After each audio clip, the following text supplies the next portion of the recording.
नमस्कार मित्रों, आज हम आप लोगों के लिए सुहागिनों द्वारा अपने पति की लंबी आयु के लिए रखा जाने वाला व्रत हरितालिका तीज व्रत की कथा और उसकी पूजन विधि, यह व्रत क्यों किया जाता है और इसकी कथा क्या है, आज हम आप सभी को विस्तार से बताएंगे। यह व्रत सुहागिनी स्त्रियां रखती है अपने पति की लंबी आयु के लिए और कुंवारी लड़कियां रखती है अपने मन चाहे वर की प्राप्ति के लिए। तो चलिए मित्रों, आगे बढ़ते हैं। एक बार फिर से आप सभी का बहुत बहुत स्वागत है हमारे YouTube चैनल माइथोलॉजी स्टोरीज में। हमारे साथ बने रहने के लिए बहुत बहुत धन्यवाद। और अगर आपको हमारा चैनल अच्छा लगे तो हमारे चैनल को लाइक करें, शेयर करें और सब्सक्राइब करें। तो मित्रों, चलिए हम शुरू करते हैं हरितालिका तीज की व्रत कथा एवं पूजन विधि। हरितालिका तीज का नाम सुनते ही महिलाओं एवं लड़कियों को एक अजीब सी घबराहट होने लगती है।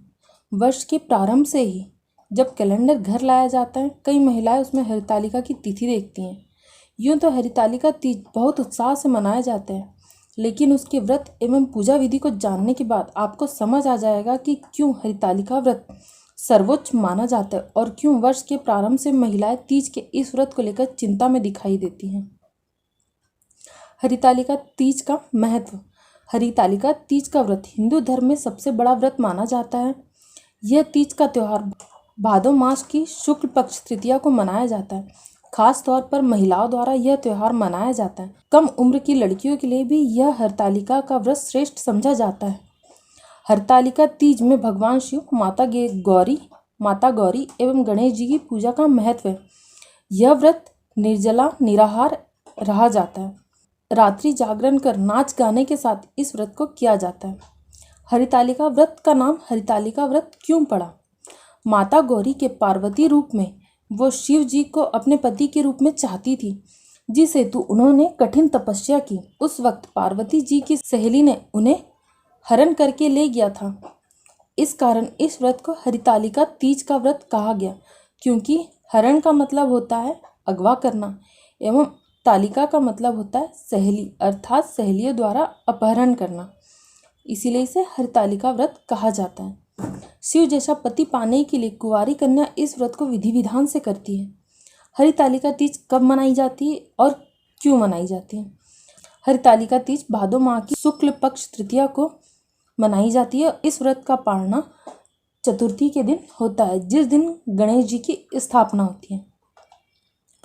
हरितालिका तीज के नियम। पहला, हरितालिका तीज व्रत निर्जला किया जाता है, अर्थात पूरा दिन एवं रात अगले सूर्योदय तक जल ग्रहण नहीं किया जाता। दूसरा, हरितालिका व्रत कुंवारी कन्या सौभाग्यवती स्त्री द्वारा किया जाता है। इसे विधवा महिलाएं भी कर सकती हैं। तीसरा, हरितालिका व्रत का नियम है कि इसे एक बार प्रारंभ करने के बाद छोड़ा नहीं जा सकता। इसे प्रतिवर्ष पूरे नियम के साथ किया जाता है। चौथा, हरितालिका व्रत के दिन रात्रि जागरण किया जाता है। पूरी रात महिलाएं एकत्र होकर नाच गाना एवं भजन करती हैं। नए वस्त्र पहनकर पूरा श्रृंगार करती हैं। पांचवा, हरितालिका व्रत जिस घर में भी होता है वहां इस पूजा का खंडन नहीं किया जा सकता, अर्थात इसे एक परंपरा के रूप में प्रतिवर्ष किया जाता है। छठवां, सामान्यतः महिलाएं यह हरितालिका पूजन मंदिर में ही करती हैं।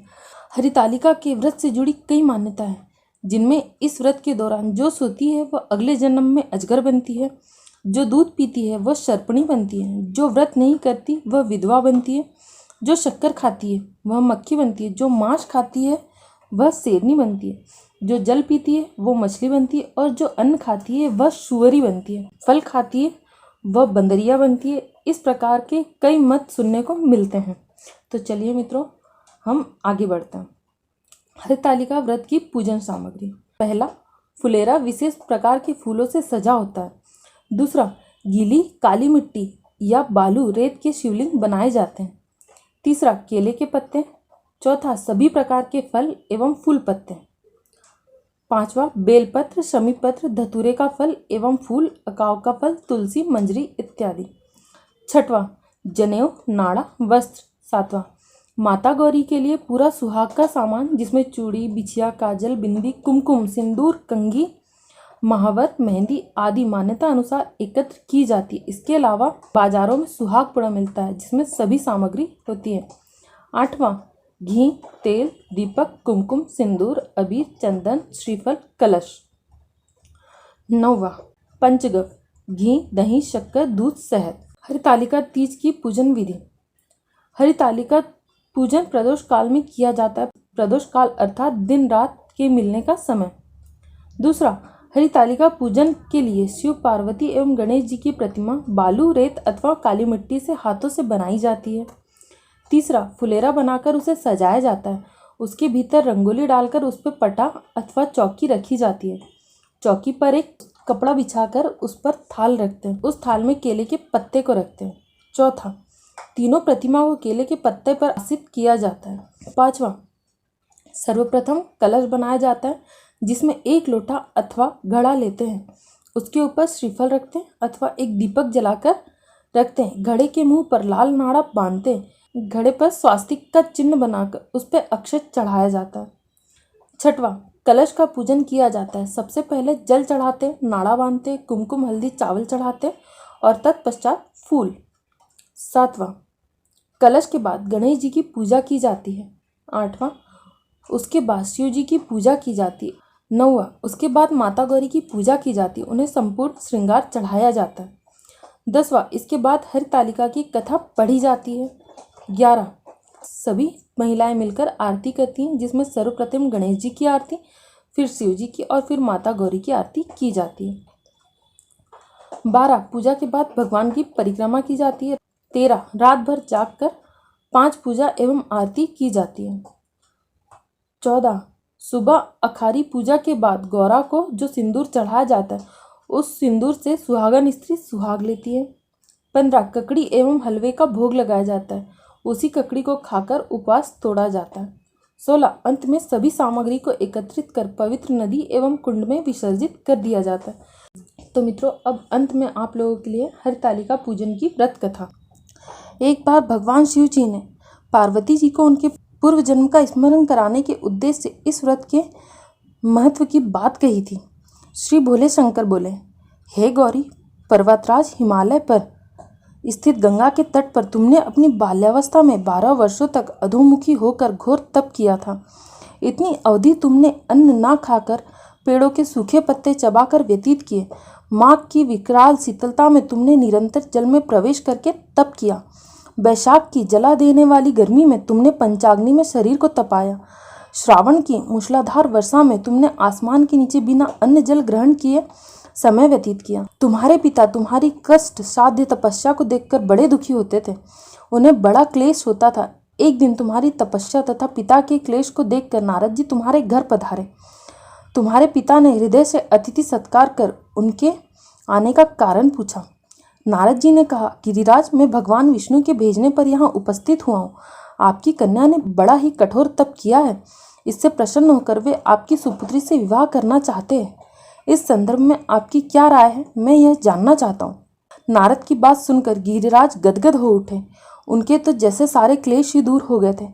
प्रसन्नचित होकर वे बोले, श्रीमान, यदि स्वयं विष्णु मेरी कन्या का वरण करना चाहते हैं तो भला मुझे क्या आपत्ति हो सकती है। वो तो साक्षात ब्रह्म है। हे महर्षि, यह तो हर पिता की इच्छा होती है कि उसकी पुत्री सुख संपदा से युक्त पति के घर की लक्ष्मी बने। पिता की सार्थकता इसी में है कि पति के घर जाकर उसकी पुत्री पिता के घर से अधिक सुख प्राप्त करे।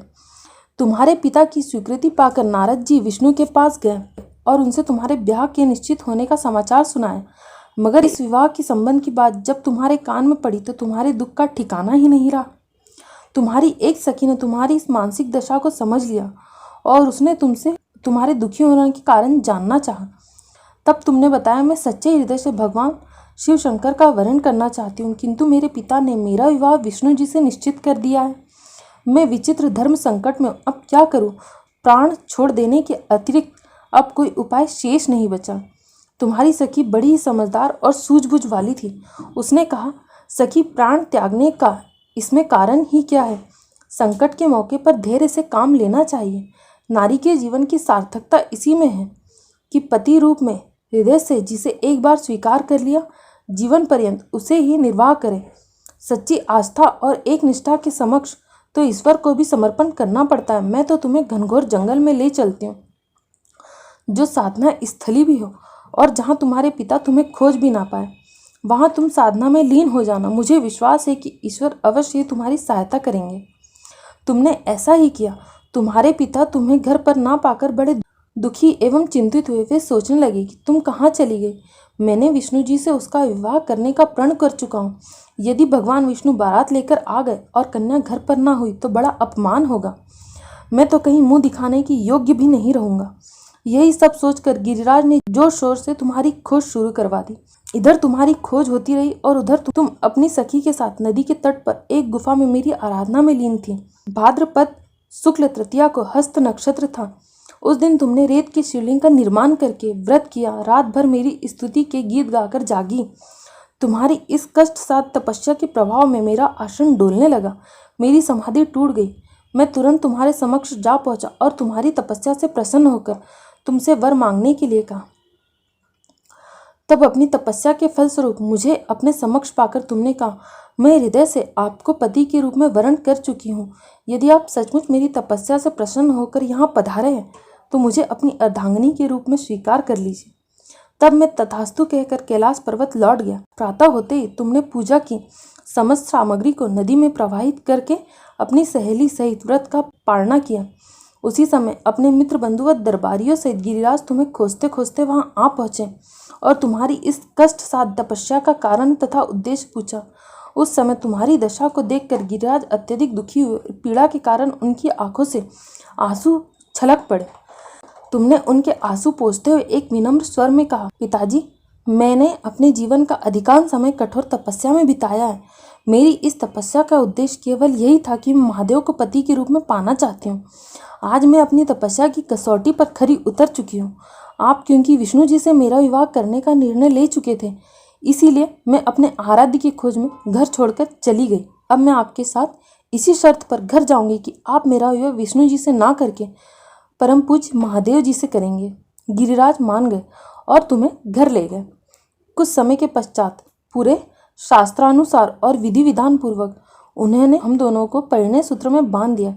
हे पार्वती, भाद्रपद की शुक्ल तृतीया को तुमने मेरी आराधना करके जो व्रत किया था उसी के फलस्वरूप मेरा तुमसे विवाह हो सका। इसका महत्व ये है कि इस व्रत को करने वाली कुंवारियों को मनवांछित पति प्राप्त होता है। इसीलिए सौभाग्य की इच्छा रखने वाली प्रत्येक युवती को यह व्रत पूरी निष्ठा से करना चाहिए एवं सुहागिन स्त्रियों द्वारा पति की लंबी उम्र के लिए यह व्रत किया जाता है, क्योंकि एक बार संकल्प ले लेने के बाद इस व्रत को नहीं छोड़ा जा सकता। तो विधवा स्त्री यह व्रत अपना परलोक सुधारने के लिए भी करती है। तो मित्रों, हरतालिका व्रत की यह कथा आपको कैसी लगी हमें कमेंट करके